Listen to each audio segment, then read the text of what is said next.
நிகழும் ஸ்ரீ மங்களகரமான சோபகிருது ஆண்டு மார்ச் மாதம் 14ஆம் தேதி வியாழக்கிழமை அன்று சதுர்த்தி திதியில் பரணி நட்சத்திரத்தில் வைத்ருதி நாம யோகத்தில் சித்தயோகம் கூடிய நன்னாளில் இந்த மகத்தான பங்குனி மாதம் பிறக்கிறது.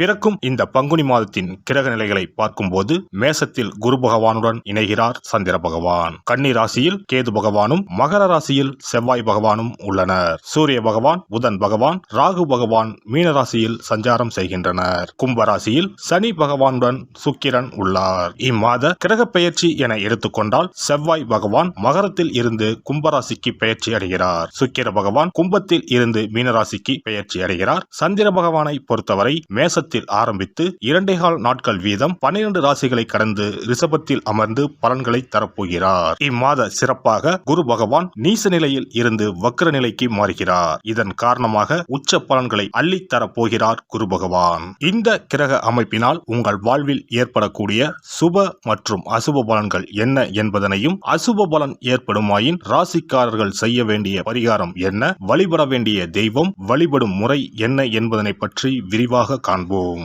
பிறக்க போகும் இம்மாதம் உங்கள் வாழ்வில் வளமும் நலமும் செல்வ செழிப்பும் பெற்று வாழ்வின் உயரிய நிலையை அடைய எல்லாம் வல்ல எம்பெருமானை வேண்டி விரும்பி கேட்டுக்கொள்கிறேன். ரிஷபராசி அன்பர்களே, இந்த மாதம் கௌரவ பிரச்சனைகள் உண்டாகும். நீங்கள் நல்லதாக பேசினாலும் எதிரில் உள்ளவர்கள் அதை தவறான கண்ணோட்டத்தில் பார்ப்பார்கள். மற்றவர்களின் செயல்களால் மன அமைதி கெடவும் வாய்ப்பு உண்டு. நீண்ட நாட்களாக இருந்து வந்த பிரச்சனைகள் தீரும். தொழில் வியாபாரம் தொடர்பாக அலைச்சல்கள் உண்டாகும். புதிய ஆர்டர்கள் கிடைப்பதில் இருந்த தாமதம் நீங்கும். பணவரத்து திருப்தி தரும். நீண்ட நாட்களாக நிலுவையில் உள்ள பொருட்கள் விற்பனையாகும். உத்தியோகத்தில் இருப்பவர்கள் மேல் அதிகாரிகள் சொல்லியபடி நடப்பது நன்மை தரும். புதிய வேலைக்கு முயற்சி செய்பவர்கள் அது கிடைப்பது தாமதம் ஆகலாம். குடும்பத்தில் மனைவி குழந்தைகளுடன் மனஸ்தாபம் ஏற்பட்டு நீங்கும். உறவினர்கள் நண்பர்கள் உதவ முன்வந்தாலும் உதவி தாமதமாகவே கிடைக்கும். சகோதரர்களால் மன வருத்தம் உண்டாகும்படியான சம்பவம் நேரலாம், கவனம் தேவை. பெண்கள் எந்த ஒரு செயலை செய்யும் முன்பு அதில் இருக்கும் நல்லது கெட்டதை ஆராய்ந்து பார்த்த பின் அதில் ஈடுபடுவது நல்லது. பணவரத்து திருப்தி தரும். மாணவர்களுக்கு கவன தடுமாற்றம் இல்லாமல் பாடங்களை படிப்பது நன்மை தரும். சக மாணவர்களிடம் எச்சரிக்கையாக பழகுவது நல்லது. கலைத்துறையினருக்கு அனைத்து விதமான நிலைகளிலும் நன்மைகள் பெறுவீர்கள். எதிர்பார்த்திருந்த வாய்ப்புகள் வந்து சேரும். புது தெம்புடன் பணியாற்றுவீர்கள். அரசியல்வாதிகளுக்கு பொன்னான காலகட்டம் இதுவாகும். நற்செயல்கள் செய்து அனைவரின் பாராட்டுகளையும் பெறுவீர்கள். அரசு வேலைகள் செய்யும் போது கவனம் தேவை. நட்சத்திர பலன்கள். கார்த்திகை 2, 3, 4ஆம் பாதங்கள். இந்த மாதம் பிள்ளைகளிடம் கவனமாக எதையும் எடுத்து சொல்வது நல்லது. பூர்வீக சொத்துக்களில் இருந்த பிரச்சனைகள் தீரும். உங்களது காரியங்களுக்கு இருந்த எதிர்ப்புகள் விலகும். பணவரத்து திருப்தி தரும். மனக்குழப்பம் நீங்கும். ரோஹிணி நட்சத்திரம். இந்த மாதம் எடுத்த காரியங்களை சாதிப்பீர்கள். மாணவர்கள் பாடங்கள் படிக்க வேண்டுமே என்ற கவலை குறையும். சக மாணவர்களின் ஒத்துழைப்பு கிடைக்கும்.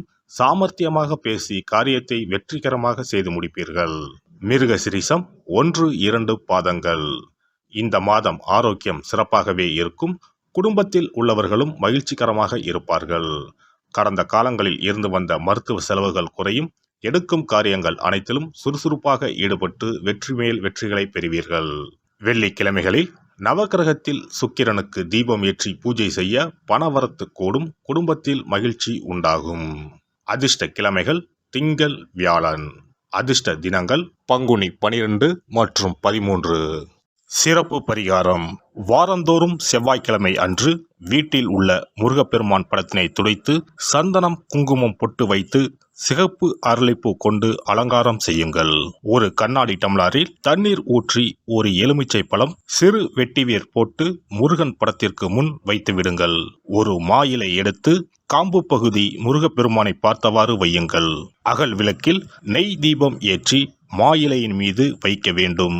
தீபச்சுடர் முருகப்பெருமானை பார்க்கும் வண்ணம் இருக்க வேண்டும். கண்களை மூடி முருகப்பெருமானை மனமாற வேண்டி உங்கள் வேண்டுதல்களை வையுங்கள். பூஜை முடிந்த பிறகு அடுத்த நாள் டம்ளரில் உள்ள எலுமிச்சை பழத்தை உங்கள் வீட்டை சுற்றி திருஷ்டி கழித்து போட்டு விடுங்கள். 6 வாரங்கள் வரை இந்த வெட்டிவேரை மாற்ற தேவையில்லை.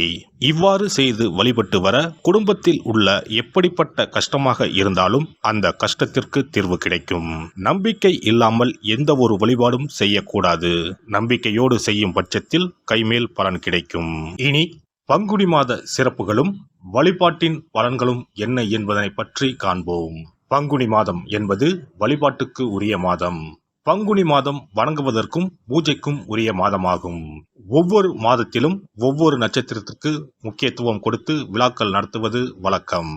ஆனால் பங்குனி உத்திர நட்சத்திரத்திற்கு மற்ற நட்சத்திரங்களை விட அதிக மகத்துவம் உண்டு. தெய்வ திருமணங்கள் அதிகம் நடைபெற்ற மாதம் பங்குனி மாதம். மாதங்களில் 12வது மாதம் பங்குனி, நட்சத்திரங்களில் 12வது நட்சத்திரம் உத்திரம். 12வது மாதமான பங்குனியும் 12வது நட்சத்திரமான உத்திரமும் இணையும் புனித நாள் பங்குனி உத்திரம் என்று கொண்டாடப்படுகிறது. எனவே பங்குனி மாத உத்திரத்தின் சிறப்புகள் அதிகம். பங்குனி உத்திர நாளில் அனைத்து ஆலயங்களிலும் சிறப்பு வழிபாடுகள் நடைபெறும். கிராம கோவில்களில் அக்னி சட்டி ஏந்துதல், பூஜைகள் விமர்சையாக நடைபெறும். எண்ணற்ற ஆலயங்களில் சுவாமி அம்பாள் திருக்கல்யாணம் நடைபெறும். சிலருக்கு கைகூடாமல் திருமணம் தள்ளி போனால் பங்குனி உத்திர நாளில் விரதம் இருந்து இறைவனை வழிபட்டால் வெகு சீக்கிரம் திருமணம் கைகூடும் என்பது ஐதீகம். அதோடு காதலிப்போர் மனதுக்கு பிடித்தவரை கரம் பிடிக்கவும் பங்குனி உத்திர விரதம் இருப்பது மிகுந்த பலனை கொடுக்கும். பங்குனி உத்திரம் கல்யாண விரதம் என்றும் அழைக்கப்படுகிறது. 8 வகையான மகா விரதங்களில் கல்யாண விரதமும் ஒன்று. ஆகவே இந்த நாளில் திருமணம் ஆகாத இளையோர் விரதம் இருந்து தமக்கு நல்ல வரன்கள் கிடைக்க வேண்டும் என்று சிவபெருமானையும் பார்வதி தேவியாரையும் வேண்டுவது நல்ல பலன்களை பெற்றுத்தரும். இத்தினத்தில் மேற்கொள்ளும் விரதம் மிகவும் விசேஷமானது. நீண்ட நாள் ஒற்றுமையுடன் வாழ விரும்பும் தம்பதியர் விரதம் இருந்து சிவனுக்கும் சிவ பார்வதிக்கும் அபிஷேகம் செய்வார்கள்.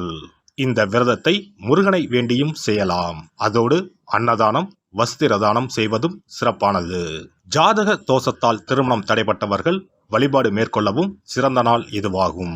செவ்வாய் தோஷம் காரணமாக திருமண தடைகளை சந்திப்பவர்களுக்கு பங்குனி உத்திரத்தன்று முருகனை மனமுருகி வணங்கினால் திருமண தடைகள் நீங்கி திருமணம் சுபமாக முடியும். குழந்தை பேரில்லாமல் தவிப்பவர்கள் பங்குனி மாத விரதம் இருந்து அம்மன் கோவில்களுக்கு சென்று வழிபட அந்த அம்மனின் அனுக்கிரகத்தால் நிச்சயம் புத்திர பாக்கியம் கிடைக்கும். தொழில் மற்றும் வியாபாரங்களில் ஈடுபடுபவர்கள் தமிழ் வருடத்தின் கடைசி மாதமான பங்குனி மாத தினத்தில் திருஷ்டி பூசணிக்காய் வாங்கி உங்கள் வியாபார இடங்களை திருஷ்டி கழித்து அதற்குரிய நேரத்தில் உடைக்க வேண்டும். இப்படி செய்வதால் உங்களுக்கு இந்த ஆண்டு ஏற்பட்ட தோஷங்கள் அனைத்தும் நீங்கும். பங்குனி உத்திர நன்னாளில் நம்மால் முடிந்த அன்னதானங்களை செய்வது மிகுந்த புண்ணியம் தரும். எலுமிச்சை சாதம் அல்லது தயிர் சாதம் அல்லது சர்க்கரை பொங்கல் என அன்னதானம் செய்யலாம். அதேபோல் நம்மால் முடிந்த அளவுக்கு மஞ்சள், சரடு, குங்குமம், கண்ணாடி என மங்கள பொருட்களை பெண்களுக்கு வழங்குவது விசேஷ பலன்களை கொடுக்கும். முருகப்பெருமான் நமக்கு இதுவரை இருந்த காரிய தடைகள் அனைத்தையும் களைந்து நமக்கு நல்வழி காட்டி அருளுவார். பங்குனி மாதத்தில் அனைத்து நாட்களிலும் கோவிலுக்கு சென்று வருவது மிக்க பலனை தரும். மேலும் செல்வ செழிப்புடன் வாழ்வதற்கு உதவும். எல்லாம் வல்ல இறையருளால் நீங்களும் உங்கள் அன்பு குடும்பமும் உடல் நலம், நீலாயுள், நிறை செல்வம், உயர் புகழ், மெய்ஞானம் ஓங்கி வாழ்க வளமுடன்.